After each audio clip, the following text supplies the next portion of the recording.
Now, the vast majority of the victims, of course, came from Holland, where the flight originated at Schiphol Airport in Amsterdam.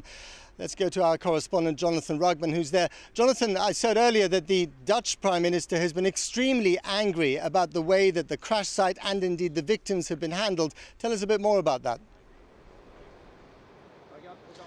Well, the Netherlands may be a small country, Matt, but it is talking increasingly tough now.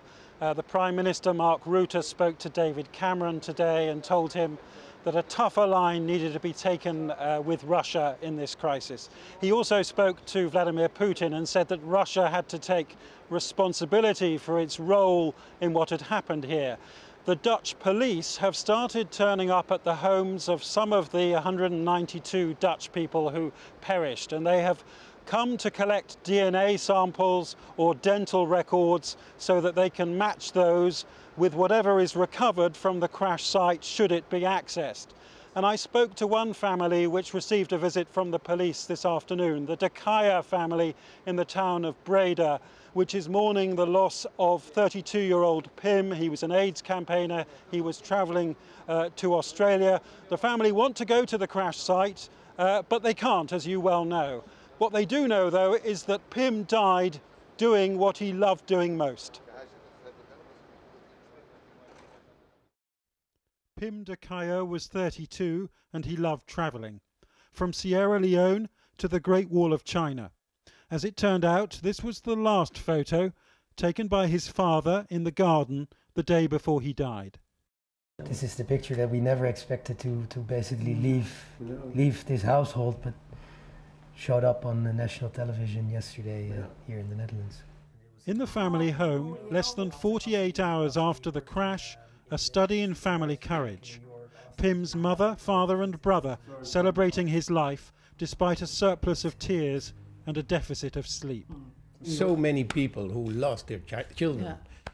So now it's our turn, and it's hard and it is unbelievable. It will be hard. Yeah.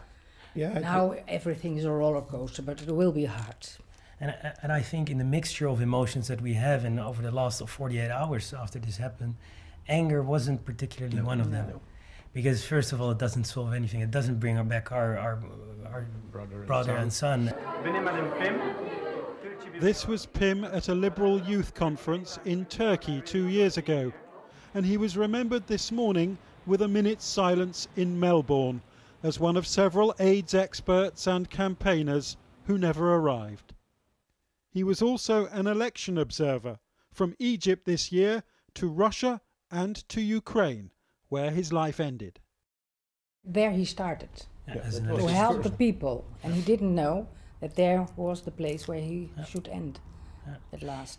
And him becoming a personal part of this conflict now is extraordinary. Extraordinary and beyond comprehension. So. And with this crash site in a war zone still out of bounds, so many questions still unanswered. Not certain about how he died, his last minutes. Yeah, there are so many questions for us.